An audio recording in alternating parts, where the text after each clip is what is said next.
And when I think of the series of immaculately timed coincidences that have made up our career and our life, it's certainly my feelings is that everything is preordained to a certain extent, and possibly DNA is a lot more mystical than we think it is. Anyway, going back to the fact that that drugs really gave me the first rebellious thoughts. So I'm not alone there. And when you consider that Francis Crick, who's the guy who discovered DNA, what we learned about Crick later on is he discovered DNA when he was tripping, and that was called Crick's dirty little secret.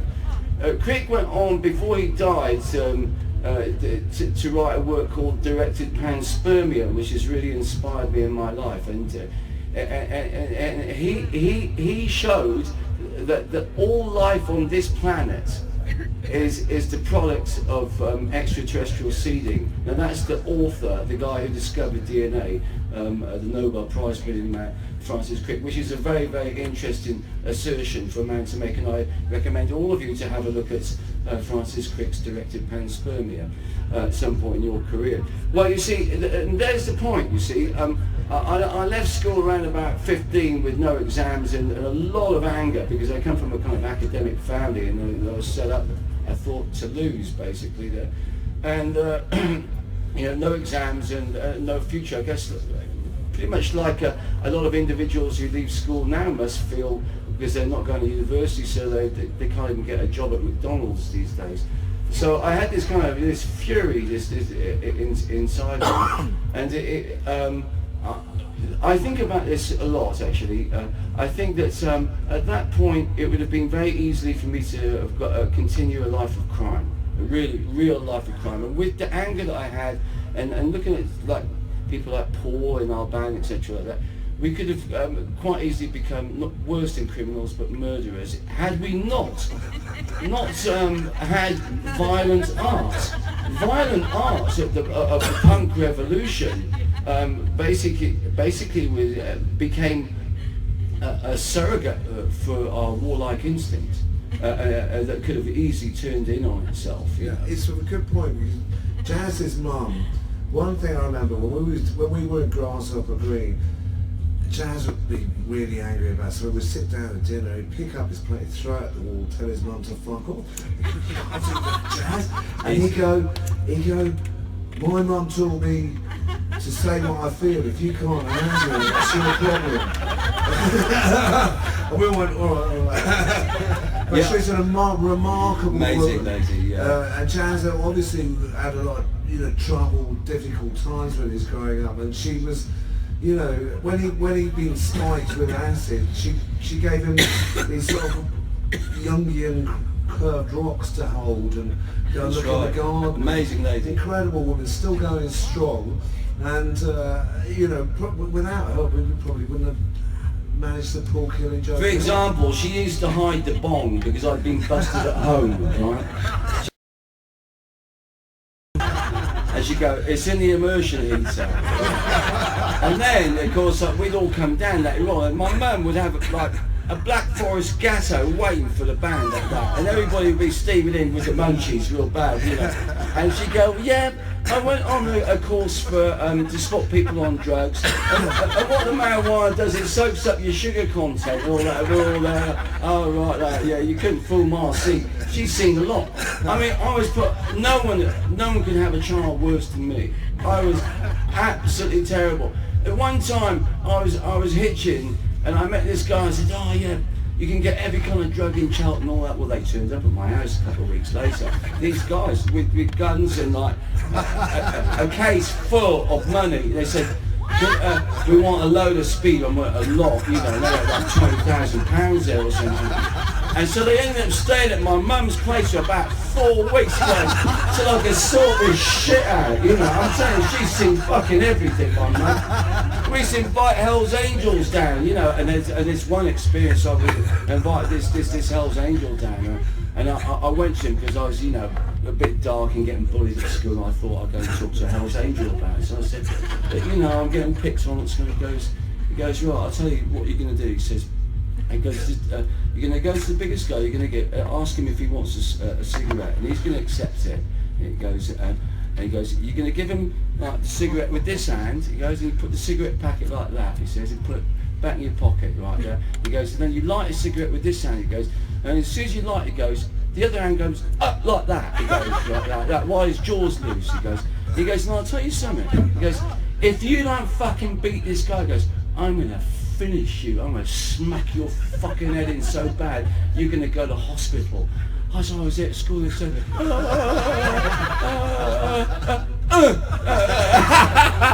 worked. He went down, and it was a good lesson in a way, you know. I said to my father, because my mum used to put me into for all these auditions for public schools, you know, like music scholarships for famous public schools, and I'd get them. And then my father would go, no, he's not going, he's going to a state school, and that's it. And I went to him later, I said, so Dad, why didn't you let me go to these places, these wonderful places like Eton, Cheltenham College, Dean Close, I got all these scholarships. He said, well, all those contact sports, he said, yeah. He said, you'd have ended up a big Nancy boy like all the rest of them. Well, you went to public school, didn't you?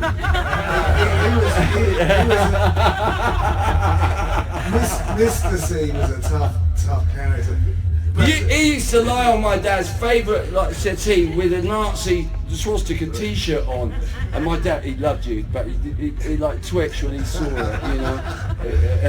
But even though Jaz still has a lot of anger, if you look at Jaz's hands, can you just hold your hands up? Yeah, look at that, soft. I haven't done a hard day's work. These are composer, piano player hands. They couldn't knock a daisy off its ledge, let alone a Hell's Angel. You're right. And this guy's a lover. And what a beautiful story. And Jaz, I've known Jaz since I was 17. My life would be completely different. I'd probably be, I don't know, washing dishes still if I hadn't met this man. And we've shared this journey of 40 years. Next year is the 40th anniversary of Killing Joke. And despite all our opposition and our polar opposites, we were good friends then, we're still good friends now. And that's what this gathering and festival is all about, is reconnecting with old friends, connecting with new friends, connecting with the time and space of this place, the ancestors, all the ones we've lost along the way. Yes. And celebrating the joy of that, isn't it? And it warms my heart immensely to have Jaz here.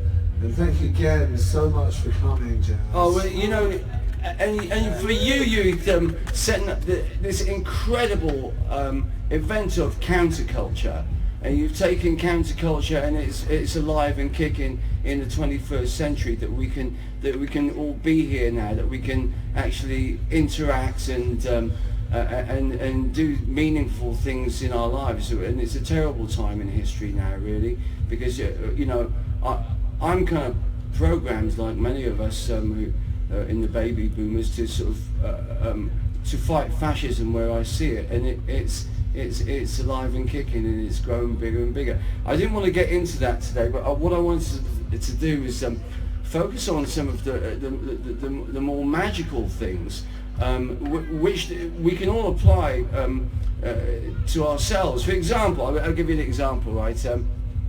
Youth and myself, we're flying to Egypt, and we're going to do some recording in Egypt. And I went to Cairo Conservatoire and studied Arabic music, and I've worked in all the studios there. And we were discussing what we were going to do in Egypt. And you said, no, we don't want to work in the studios. We want to record in the Great Pyramid.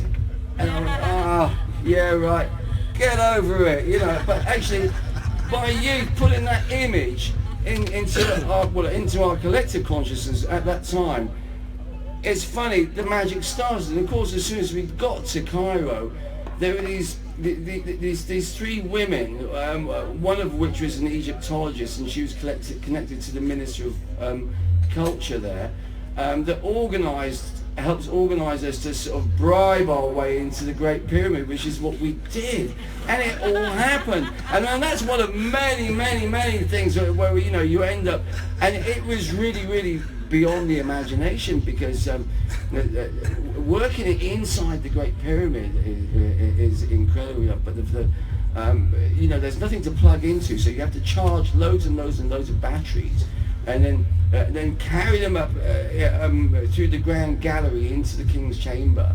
And then of course we'd have about 8 to 9 hours worth of batteries, but we'd only have about 10 minutes to record, because it would soak up the energy in the Great Pyramid, would soak up all the batteries. So we'd only have about a 10-minute window period in which to record. But many strange things happened there. We did a ritual because we felt it's best to sort of show our spirits to the entities there. But what happened was we had this engineer who fell asleep in the King's Chamber, Samek, and he woke up screaming and hit his head on the lintel and ran out, and what he saw were thousands of eyes coming to him, thousands and thousands. It scared him so much that he's had a stroke over the whole thing, actually, which is something. Yeah. But in saying that, the function of the Great Pyramids, that's another thing altogether. That's a whole other conversation. But we did end up having an amazing session there on the second day, and we had this surreal experience of coming out of the Great Pyramid, and then there was hundreds and hundreds of Bedouin there, all chanting when we came out. It was like an epic. It was really strange how it all came together just from one visualization, which is kind of one of the things that I want to talk about today. Is can I just rewind a little bit there? Yeah. The women who got us in, Mary, who was running actually the power plant in New York, which is a legendary studio at the time, and had been the girlfriend to Bob Clearmountain, who I just worked with.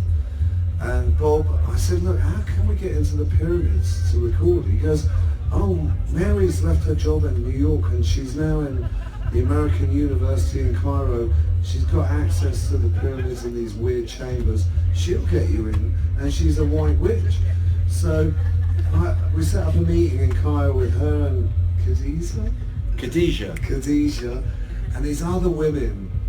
And then there was this one guy from the university there, and they were basically kind of auditioning us on our intentions of what we were going to do in the pyramid. And they sort of looked at Jaz, and this guy, and the women were all really cool, and then the guy goes, are you a Satanist? And Jaz goes, I don't believe in Satan, so how can I be a Satanist? We all laughed, and that was it, we got in. And then when we were in there... The fee. No, I had to kick you to go, yeah. Oh, and he got the money out of his top pocket and pull it down. Yeah, and there was cash involved. But then, when we were in there recording, and we sort of did it ritually, and I'd done the smudging, and we, got the blessings of the ancestors and the spirits. It was all going well. He was dressed in a nappy. It was a lungi, actually. But it was great, and I said the previous day we'd had a really difficult time, and he'd broken down in tears, and we all got stuck in these lifts, and had to get out, escape from this moving lift while it was going up and down out of the floor. So the next day I said, look, we'll have 3 women in the Queen's Chamber and us 3 guys in the King's Chamber. It all makes sense. So, and we did it, and it all started coming together, and I turned around, and there were these 3 Egyptian women, and I go, Jaz, who are those birds? Who are those 3 birds? They're dressed like Hathor and Isis. It was a really special moment. It was very, very funny, and it was Mary and Khadija, and but those moments where just before the batteries went down, the location, I don't know what it was, time seemed to just stop, and we just went somewhere into another dimension or something. This is the sort of mysticism as a musician on a practical level you're trying to get every day. Sometimes to enhance the moment to make it less ordinary, to make it special, you have to go to places like the pyramids. Well, geomagnetic hotspots, which of course has been a major passion of mine for like over 40 years, and a study of what some people call ley lines and the grid, and how it's connected with the appearance of the UFO phenomenon. This became a massive interest and a personal study of mine. One of the things that happened to us in the early days is we did this concert in Reading, and this really changed my life. I looked at how the phenomena happened. What happened was we were on stage, the place was completely packed out, and everyone was pogoing, and it was like a state of absolute frenzy. And then everything went silent, and everything went in slow motion. I mean, forever, all of us, we were all on stage, everything went in slow motion. It was like everything quiet, and it was like we were underwater or something, and all the audience, everybody felt it, and I looked for meaning in this experience for several years after, until I realized that what it was to do was something called conductivity discontinuity. When you get two ley lines that cross, what happens is it creates a standing wave. This is something that you have to read some of my writings about. But when you increase a magnetic field, time slows down, and when you decrease it or degauss it, time speeds up. So basically, essentially we'd affected some magnetic field when we were playing, and this experience initiated a lifetime of research that led me to meet people like Bruce Cathy and Paul Devereaux, which I met through youth.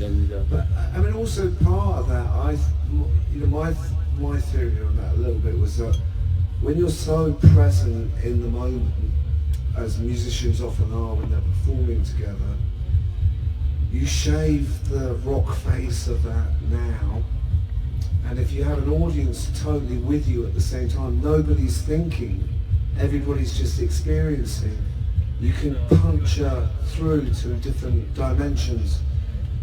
But it is very rare, but when it happens, everybody's aware of it, and weird stuff happens. Happened with Killing Joker on a few occasions with that. Everything goes silent, but we're all playing, and it's also nice and then back in. And then I thought, well, maybe that's because I took that acid. No, we were all there. Anyway, and then it happened in Goa, in the early Goa parties I went to in the late 80s, and Ibiza, the acid house parties that Spencer put on at Delirium, where again, you know, the dancers, everybody is the focus of the attention, everybody's present, and they're not thinking, they're all right there. That's what these events, I think, subconsciously we're trying to get to. When you can do it collectively, special things happen. And the importance of counterculture. When I think, Killing Joke was the third wave of punk. If you think about it, there was the first manufactured wave of punk with the Damned and the Pistols, and then since I guess Marley did his punky reggae party, reggae and punk music kind of merged, and a new wave started then. And then the third wave, which was I guess Killing Joke and Joy Division, Mysticism was added to the equation, which is the last wave of punk really. And the thing is about that time that is different to this time is that everybody you met was in a band. Literally everybody was in the band that you met. It didn't matter whether you could sing, play, it didn't matter. It was just a complete sort of participation, and it's funny what so many of us got out of that was the fact that it was a revolution where there's no fear of failure. Okay, so and out of that I've managed to do so many things with my life, actually. Conduct orchestras, actually be a successful actor in a successful movie, and and become an architect. So I've built 2 buildings. I'm not even qualified there, and do all these things that where basically you're not hampered by exams or anything like this. Just because if you can do the business, then that's great. Basically, and punk really gave so many of us this experience, and that's something that we have to take into counterculture here in the 21st century. We have to remember, before we get carried away, rock music, and when you think about the 60s revolution, this has changed all of our lives, and I think really certainly mine, for the better. But when we look at the true origins of rock music, it has very sinister beginnings. When you think, okay, let's think about the memes of the words pop music, or teenagers, or cool. These memes, where did these memes come from? Well, actually, they came from the Tavistock Institute of Human Relations. And I had the good fortune at the beginning of my career to meet somebody who was a psychiatrist who worked at the Tavistock Institute. And then later on in my career, I met R.D. Lang, who also worked at the Tavistock Institute.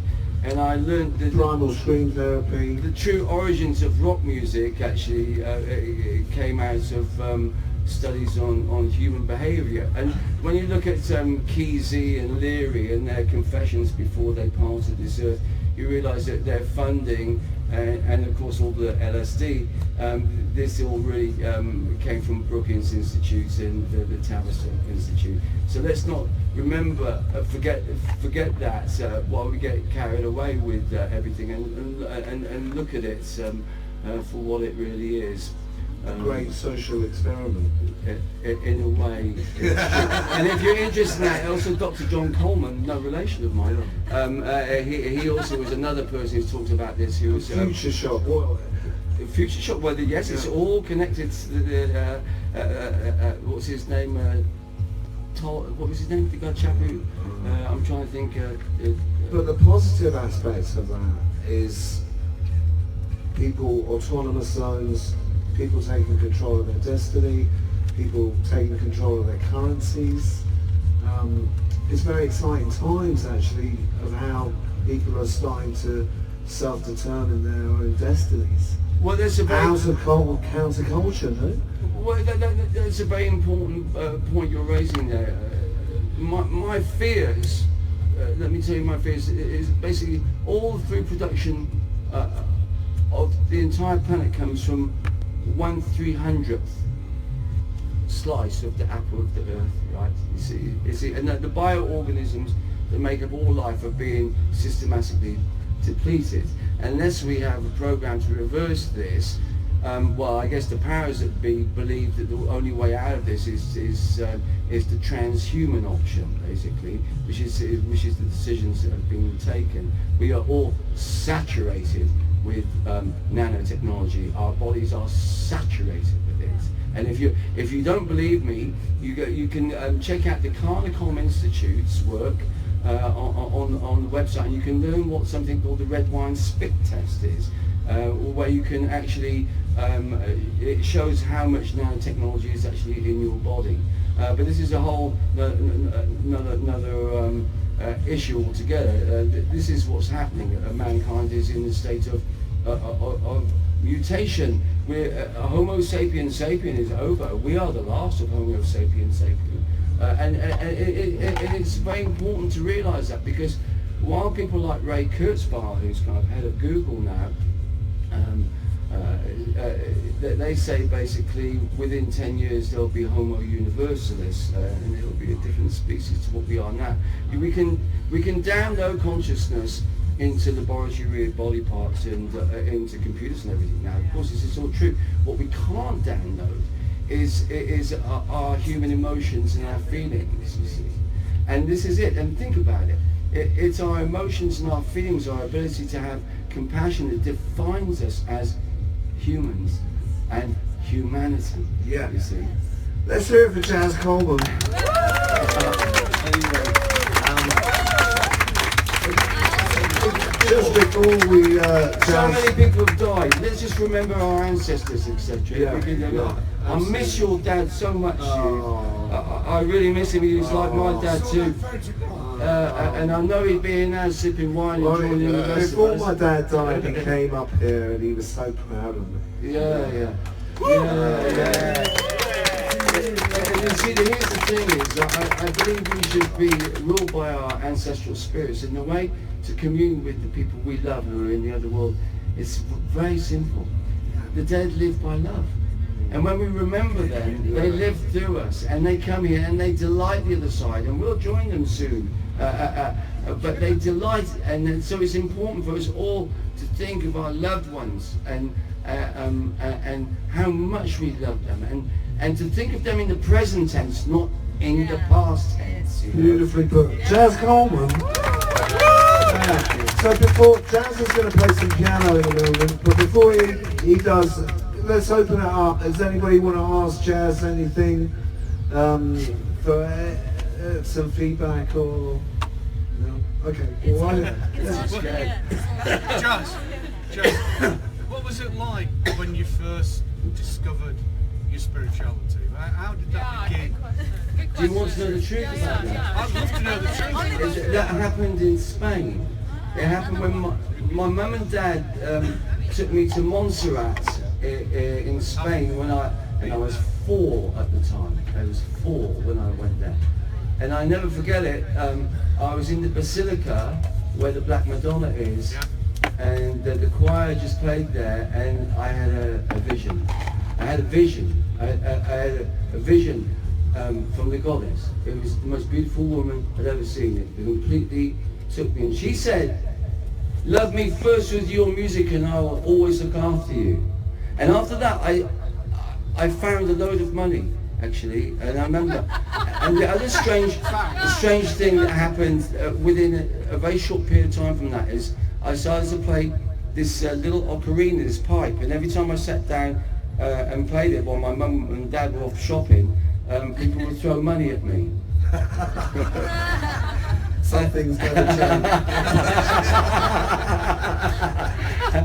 And so it kind of went like that, really. I mean, I never really, like I said, I never really had a choice about it. But look, I wear the Madonna of Montserrat around my neck still, and I go back there, and the goddess inspires me. I celebrate still the full moon.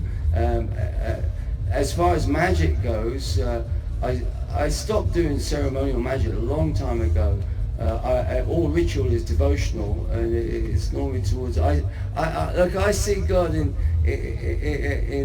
Sophia, in the woman. I think it's natural for a male to see, but it's like you were saying earlier. There's so much estrogen in the walls. Everyone's the males are looking like David Beckham. Don't touch my hair. There was it. He's the worst. Any other questions before we get some I've got a music? question. Jaz. Yeah. Not you again. Do you like Laura and Hardy? No, Hardy. What are you trying? You talking about me and Youth or what? No, I do like Laura and Hardy. Yes, I like her. What do you think about humour? Well, you need it when you're in Killing Joke, don't you? You know. A very dark and sharp sense of Actually, humour. I came here in 2008, and this is the first time I've been to this place, and the idea was that we were doing a world tour with the original lineup, and the idea is that we do 2 different sets. We do 1 album one night, and 2 albums another night, like this. Anyway. So we get here, and all the original lineup's here, and I said to you, look, he was setting up for a recording. I said, what are we doing setting up for a recording? I said, let's record now. Yeah, he just wanted to record. I said, we've got 2 sets to learn. It's like it's 5 hours of fucking music. There's actually 52 songs. Yeah, and he goes, listen, I just want a jam. This is what I've got to deal with,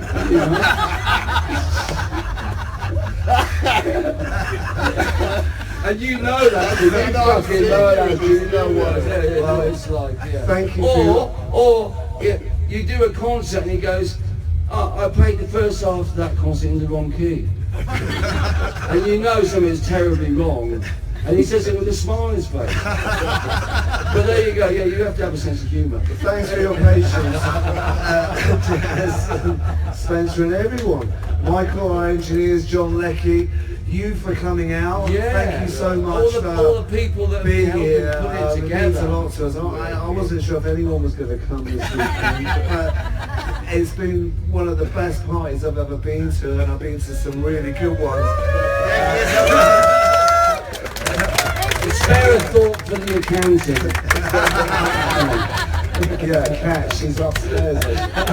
So, Jaz is going to move on to the piano and sublime us out. Oh, I don't know about that. Listen, I've just written something which I can't play properly, but I've written it out properly for a proper concert pianist. But I'm going to have a go at it, playing it, and it's all this kind of things. All our mates are dying. Yeah, kind of thing. I tell you, I can guarantee it's going to bring a tear to our eyes. Oh, I don't know. And then later on, 11 o'clock, we're going to have an all-star jam with Mr. Nick Turner, an all-star band including the legendary East Bay Ray from the Dead Kennedys, Bruno from the Homosexuals, Nick Turner, Jaz on synth, and myself on bass. So it'll be great to see you there, and have a fucking great blast tonight. And let's do the Spirits Round. What's the name of that? Oh yeah, the Idler. Does anybody read the Idler? Yeah, I recommend it. It's fantastic. Yeah, well, you turned me on to the Idler, which basically sets out a lot of people's ideas on a magazine. It's a magazine, but it published as a book. It's a big literary book. Everyone told this guy set this publication up that he would fail, and he's been so successful with it, and it's lots of different articles by people who tries to live off the grid and live a sort of alternative life, basically. And it's a beautiful publication, and you know, I've had quite a lot of success basically taking over events like sports events. I hate sport. No one hates sport more than me. I'm lucky to be in a band where everybody really hates football, and even more than that, they hate people who talk about football. Right? You know, and so like sport is really reviled in Kilimanjaro, and I'm very happy to say that I've used these occasions to make as much trouble as possible.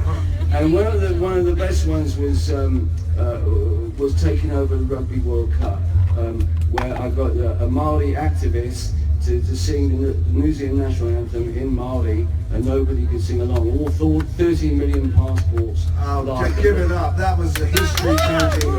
Yeah, and after that, the law changed, and when you listen to the New Zealand national anthem, it has to be sung by law in Mali now, which is a wonderful thing. And very soon, Catalonia will be singing their national anthem, and Andalusia will be singing their national anthem. And that's a very contentious issue.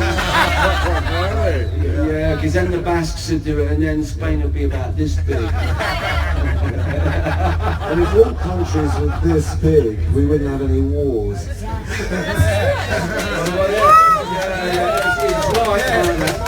It's right about that. I mean, I think the indigenous people of each area are the best stewards, I think, for each area. And that's an interesting point. We have to look at it and address this. I don't know whether anybody's aware of the Kalergi plan in one of the founders of the European Union. I'm a great lover of the European experiment personally. There you go. I've lost a few friends there. But one of the great thinkers behind it was Count, I think, Kalergi. You'll notice that Miss Merkel has won the Kalergi Prize. It's up to you to investigate this. Now, Count Kalergi, what he believed in was that we should change the racial demographic of Europe, right? And basically, this is what's happened, isn't it? when we foment wars across the Middle East, where do you think these people are going to go? And and it's changing the demographic of Europe, and that's true. And I want to say something about that. I was brought up in Charlton, which is an all-white kind of town, really. I had a letter from John Taylor, who was the Conservative black MP who never got voted in, when we discussed racism in Charlton. And I'd like to say this, that crossbreeds are stronger. And if anything, this whole gathering is an exemplary example of inclusive philosophy. Everyone has a place, everybody has a role, everybody has a sovereignty, everybody has their humanity. This is the world we want to promote. And actually, more than that, everybody is born gifted. And this is one of the things that really that we learn in Killington. You see, because Killington became our university, and we've managed to do all these wonderful things through a band, really. Yeah, I believe in the genius in each and every one of you. Each one of you, you have a God gift. It's up to you whether you tap into that God gift and whether you do something with it. When we locate our God gift, it not only energizes us. I mean, for example, when you're doing your God gift, you wake up 6 o'clock on a Monday morning, you can't wait for 9 o'clock to start. You're so excited. That's when you're doing your God gift, this thing that gives you so much joy. It gives you a lot of power. And this so-called God gift is what is meant when we refer to the will. When you get people like Rabelais, he says, "Do what thou wilt." He said this first, and St. Augustine also said this as well. And witches, they say, "Harm none, do what you will." And it's called Crowley came after and added, "Love is the law, love and the will." Well, this will is the same as this God gift that I'm talking about. That when you do your God gift, when you locate it, when you do it, everything goes right. You are spiritually and biologically in harmony with the universe when you do your God gift. You are secure in your personal sovereignty, each one of you, a king and a queen, when you exercise your God gift, your will. And this is the message of the punk revolution, if ever there was one. That is your genius. Reach out. Don't settle for anything. Life is made by unreasonable people. Yes. And all progress depends on the unreasonable man or woman. Yeah. And don't forget that. Huh? Yeah. Let's give it up. Jaz Coleman. Thank you, Jaz. As Jaz walks over to the piano. Again, I just want to thank everybody involved here. So everyone has contributed so much to this weekend and created this really special experience. So everyone who's here and everyone who's put their time and effort in, thank you very much. And take it away, Jaz. Yeah, thanks. See you next year.